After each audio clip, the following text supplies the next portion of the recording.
Hello everybody, it's Julia Layered with Senior Susie Stamps, and welcome to my channel, and I'm glad you came to join me today. I wanted to work on a box today, and this is my little prototype. We'll go through the measurements in just a second because I have a desire to make some mini slimline cards for a Christmas card gift for a friend of mine. And this box comfortably holds 5 cards and 5 envelopes. Now my mini slimline cards are 3 1/4 by 6 1/4 folded, but that's not what you need to measure off of. What you need to measure off of are these number 7 coin envelopes. And I have measured them and added 1/4 inch so that you can get them in the box easily and they don't wrinkle up.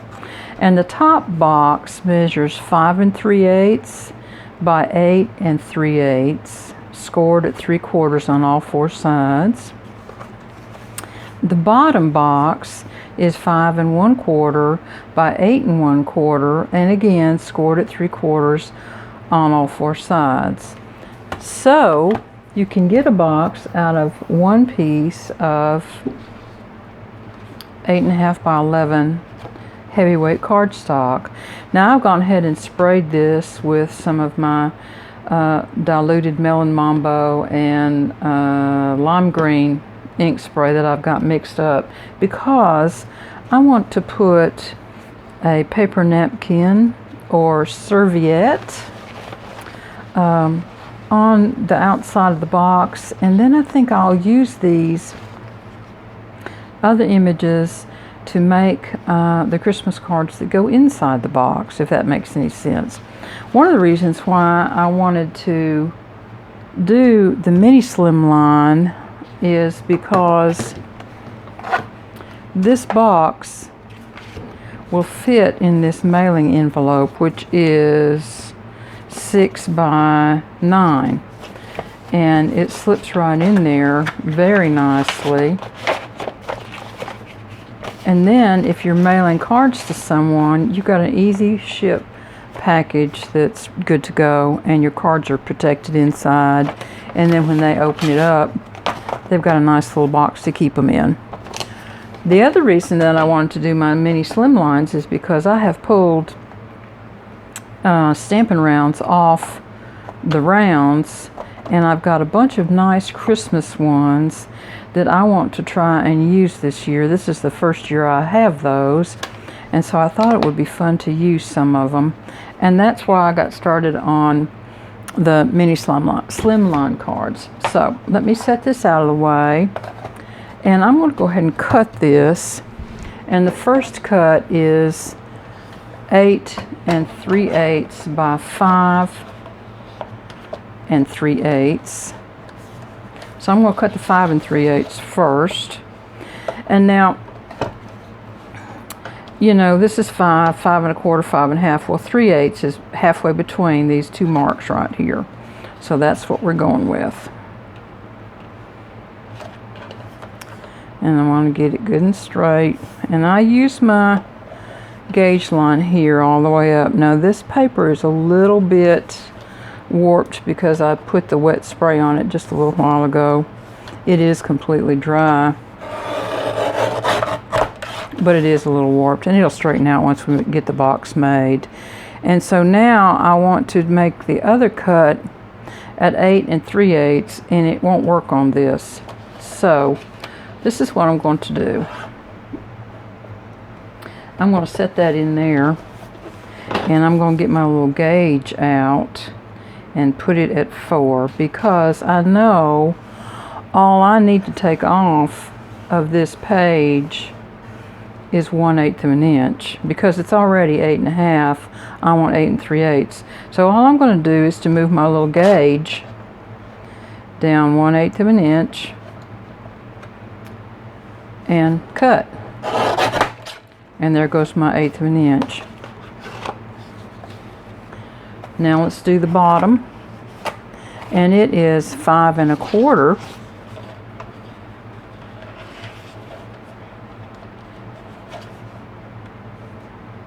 by 8 1/4. And this little strip here I'll save because there might be some little use for that. And then I'm going to do the same thing. I'm going to shut my guillotine down and push this over to the cutter bar so I know it's on the 0 mark. And then I'm going to put this at any 1 inch mark. Now this is going to be 8 1/4, so I'm going to move this 1/4 inch.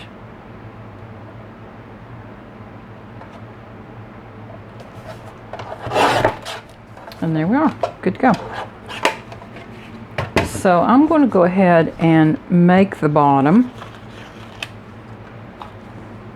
And we'll do that using a scoreboard and scoring at 3/4 of an inch on all 4 sides. I'll get some of this stuff out of my road here. And we'll see. I had to start filming a little early today, so you're going to see some sun coming in my window, and it's a little warm in here in the sunshine today, but I'm not complaining. It's good to have some sunshine and have a little rain to go with it once in a while. Okay, so now we're going to do 3/4 of an inch, and on this one it's 4 1/2 on both sides.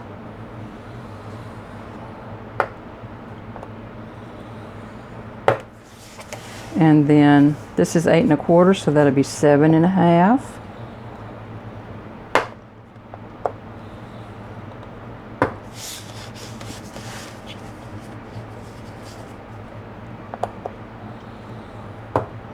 And there we go.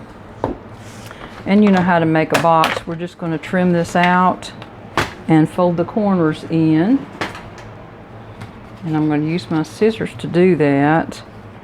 And I like to take the long edge off. And what I'm going to do, let's see if you can see, I'm going to cut on this side of that score line so the score line goes away.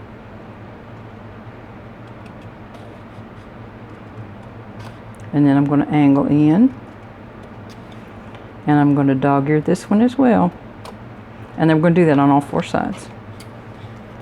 So we'll take the score line out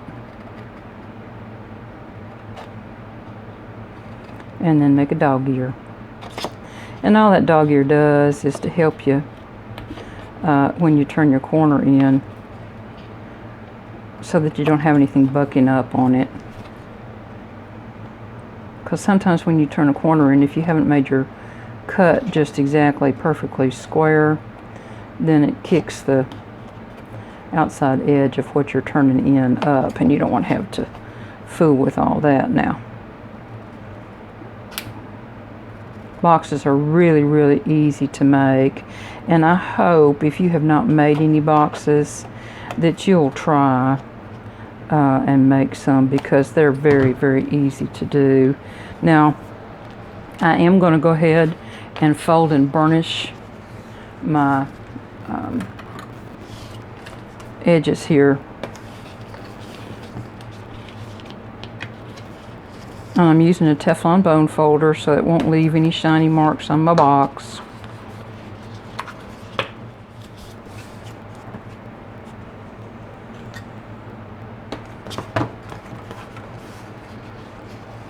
I wanted to do the bottom of the box and get it out of the road because I didn't want to get confused while I was filming and put my paper napkin on the bottom instead of the top. So I'll just fess up right now because that was the whole point. You know, you're going to have to safeguard yourself when you're videoing things so that you don't look like a total idiot sometimes. Oh, wait. Alright, so we're just going to put a little glue.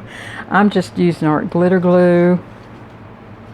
This is just a temporary little box, just for a little package, and so it doesn't have to hold for a great long period of time. And this art glitter glue will hold just fine. I tell you, I've broken apart enough Kleenex boxes to realize that sometimes we just totally overglue things. Because on those Kleenex boxes, lots of times they'll have one little tiny drop of glue holding the whole thing together. Now this is the bottom of the box. I'm going to set it aside. We're going to do the exact same thing here on the top. And if this video gets too long, I'll cut this part out because I don't want y'all to get too bored with it. Let's see now. In this case, it's going to be easier for me, rather than calculating all those eighths into 3/4 of an inch. I'm going to start on this side right here and just ease on up that way at my 3/4 inch mark. I struggle if I do it over on this side, so I learned to turn my scoreboard around when I'm doing things like this that I don't feel like counting the little tick marks on. And so this is just a little tip for you today, and it helps because your score line's a little more accurate that way, I think, than when you hike your hand over there and cross yourself up into a big snarl just to get it scored. Okay. And again, we're just going to trim those little dog ears. I'm cutting the score line off. This is, let's see, I think the package says 100 pound, but it's 271 GSM paper. So it is really nice, heavyweight paper, and it makes the best boxes. I have some 80 pound GSM paper, and that's what I made the prototype out of, just because that's what I had on my desk right then and there, and I wanted to make it. But it's not quite as heavy as this, and I think for a box to hold up during the mail, this is just a little bit better weight to use. So we're going to burnish these score lines down and glue it up. Oh, no, I'm not going to glue it up. Let's not forget, we're putting a napkin on it. See? Goofy me, I was all in the glue it up phase there. Okay. Now, I'll show you this napkin that I've got. And I'll have to figure out where I got these from. I'm not sure that I actually remember, to be honest with you. Let me get a little piece of tape right here, because I find that if I use just a tiny little piece of tape, it helps me get those little edges started. And you'll notice that there's a little branding strip right there. Well, I wouldn't want that on card anyway. So if that gets pulled off, then A-okay with me.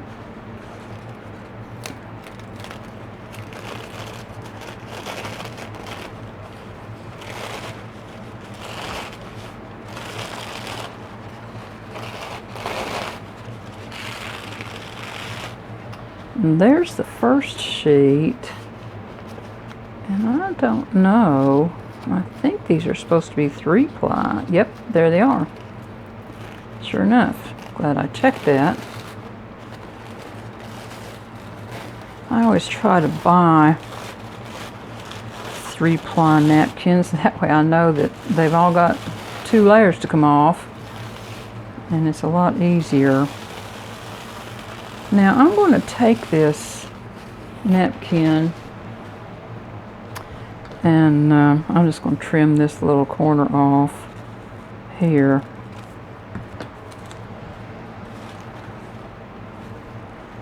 And I think what I want to do is kind of make it where it will look like a little bit of a rub-on maybe. So I want to take part of this out in kind of a little rough edge, if you will. And I am going to do that with a wet paintbrush, and then I'm just going to pull it apart. So let me get a little water going here. Doesn't take much. You know, you have to kind of be careful with these little napkins because they're not like paper towels. They'll destruct themselves fairly easily. So you can't manhandle them. Let's see about kind of coming this way maybe.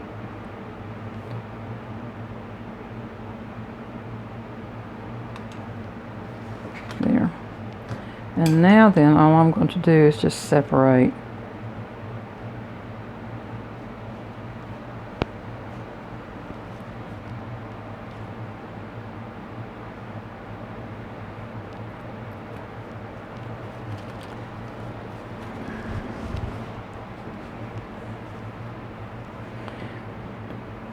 I'll probably need to pull just a little bit of this wet paper off because that will make it just a little more challenging to get it glued up right.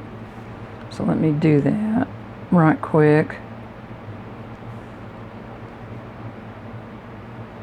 There, that's drying up. I want to take this straight edge off also.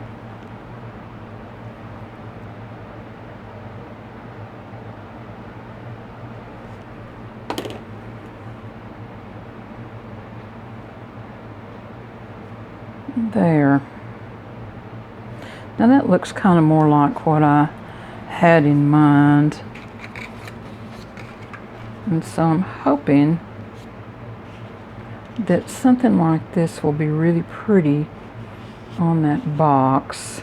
Now, we're gonna, my mother always told me never to cook anything for company that I hadn't tested the recipe. And I hate to tell you this, but I do that all the time. I didn't listen to my mama on that. And I have not used collage medium before, and I have not used this brush before, so you all are my little helpers here in my little first run. Now this is a Tim Holtz collage brush, and I have seen on some of my YouTube folks that I follow that this is the brush to beat here now. And this is Distressed Collage Medium in Matte Finish.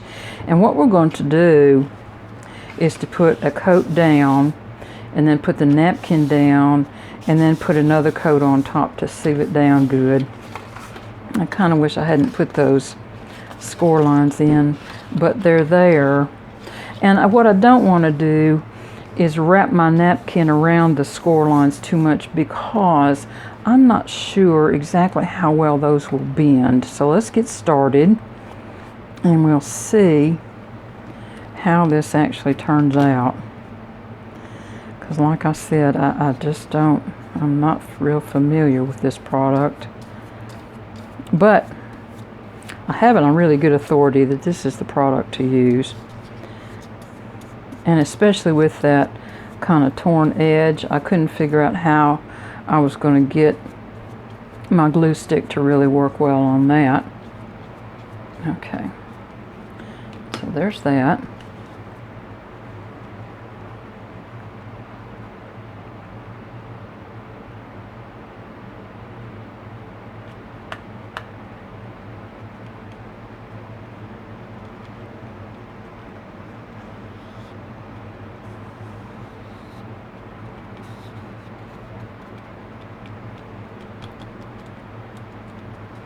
All right. Now I think I need just a little bit up underneath some spots here.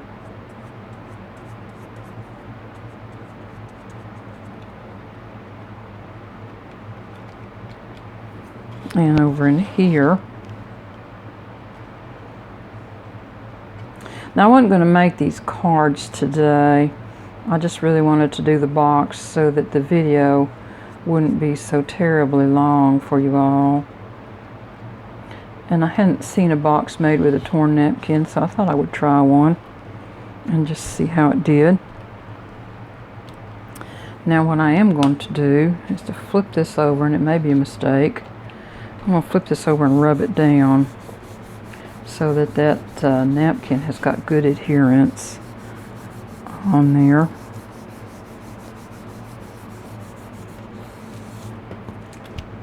And I'm going to clean my work surface here because it's got a little sticky on it now. These little spray bottles of water are really handy to have for cleaning surfaces and cleaning stamps and all manner of things. I use them all the time. Okay, now I think I'm going to have to put the matte medium over the entire box. Not sure. All right, here we go.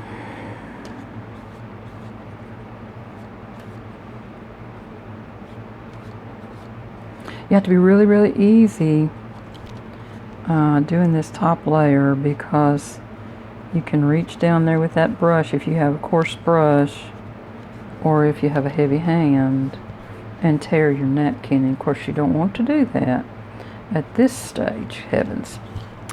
All right. And I work from the middle out because by flipping it over and flattening it down the way I did just a minute ago, that really makes this kind of a smooth surface to work off of. So it's easy to do. Now, I believe you can overdo this, so I am going to stop now. Yeah, that's it. I'm done. Okay, so I'm going to wait for that to dry. And then we'll come back and make the box and see how it does. That Melon Mambo ink spray that I used was just a little too bright. I should have had a different color, but that's what I had mixed up. And as I said, this was just kind of a trial run on this box to see. Now, while that's kind of drying, let me show you the little trick that I learned from one of my viewers, and I apologize, I cannot for the life of me remember who told me about this. And I would give you credit if I could remember who it was. And I just couldn't find it when I was looking back through comments on videos, so I apologize. This is not my idea, y'all. I'm just cleaning that brush right quick to get that medium out. And that little spray bottle, yet again, comes in very handy here to get that all cleaned off that way. Now, what we're going to do is to take a 1/2 inch piece of paper out of my scrap bin.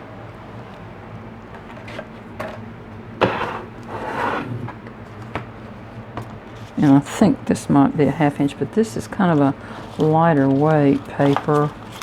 Let me rifle through here and see if I can see. This is heavyweight, 5.5 inches. Let's try this one and see. And I'm going to cut this to 1/2 inch wide.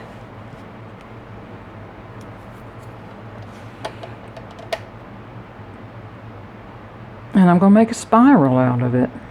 I just thought this was the coolest idea. There's a 1/2 inch. And another 1/2 inch. We'll get 2 out of it. There we go. I'll put that back in my scraps. Put my scraps up. I have kind of reorganized the front end of my desk here with some computer monitor risers, and I got one set, and then I thought, whew, I need another set, so I got another set. They weren't very expensive, and I'm going to tell you what, it made a huge difference on that end of my desk. So I am going to spritz this with a little bit of water. Not much, just a little bit. And I have a little, this is part of a quilling set, and all I'm going to do,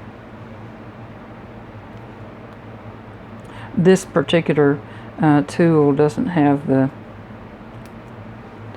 little slot in it, and I don't want to walk across the studio and get it. Sorry, but there you have it. I'm just going to roll this up, and it doesn't have to be super tight. You just want something to use to keep that box from collapsing. And so that's all we're going to do. I'm going to do that on both of them. And then when you put your cards in, your with these glued into the top of the box, your top won't collapse on you. I thought this idea was brilliant. Of course, I'm not executing it very well. But I told you it was a prototype, y'all. I'll know better next time. I'll get my quilling tool for real out here and get it done. Okay, come on now. Oh, my fingers just don't work like they used to. But where there's a will, there's a way. Y'all know that now. Okay, now I'm going to unroll these just a little bit. And because they were damp, they will hold their shape just fine. But just to kind of make them a little bit more stable, I'm going to drop just a little bit of glue down on this outer side here. And my glue bottle is plugged up. I found one of these on Etsy, and I got it. I thought it was really pretty, and so I'm tickled with it. I've been using it all week. It makes me happy. Okay, I was going to make some because I got all manner of beads in there, but by the time I got all the little parts and pieces, I might as well just buy some from Etsy that somebody else had made. Okay, you can put a lot of pressure on that and it will not collapse on you. I'm just putting a little drop of glue in there, and then I'm kind of unrolling it a little bit just to give it a little space. And I'll show you on my little prototype box here, because that other lid's not quite dry yet. I'm just going to put these in the middle like so. Just put a little bit of glue in, and all you're doing is holding them to dry. And over in here. Now if you have cards with a whole lot of dimension and stuff in them, you probably don't need to do this step, but I'm going to make some flat cards, and I only want to send 5 in my mailing, so in order to maintain the structure of the center of this box, then that does it. You cannot crush that box. The postal carrier would have to stomp on it, I'm pretty sure, but that keeps it nice, and it won't bother your cards at all. And what I'll do when I pack them is to put an envelope on top, and that way when they open it up, this little stuff will be stuck to the top right there when my glue dries. If I can keep my fingers off of it. Okay, let's see. This is not quite dry yet, y'all, so we're going to have to let it dry before we put the box completely together. So let me know in the comments whether you think this is a good idea or not. And as I get the cards made for this, I'll post some pictures over on the Facebook page, so y'all that are Facebook followers can see them, and you'll see the final set that way. Now I'm not going to put any additional embellishment on this. I may do a belly band that says Merry Christmas on it, or something simple like that, but I'm not going to make this have a lot of dimension on the box itself. Okay, y'all, here's the box finished. Let me know what you think. I like it. And then I made this little belly band to go on it out of 11 inch by 1 inch piece of cardstock scrap. And I used this evergreen branch that I took off the Stampin' Arounds earlier this year and put it on my Misty and stamped it, and then repeat stamped it a little further on down. So this is going to have to dry before I handle it. It's kind of almost dry now, good enough to put the box together, but I want it to get good and dry before I start fooling around with bending this around the box. So I'm going to leave it and keep my fingers off of it. So let me know what you think, and I hope you had a good day. And I'll talk to you soon. Have a great week, y'all. Bye-bye.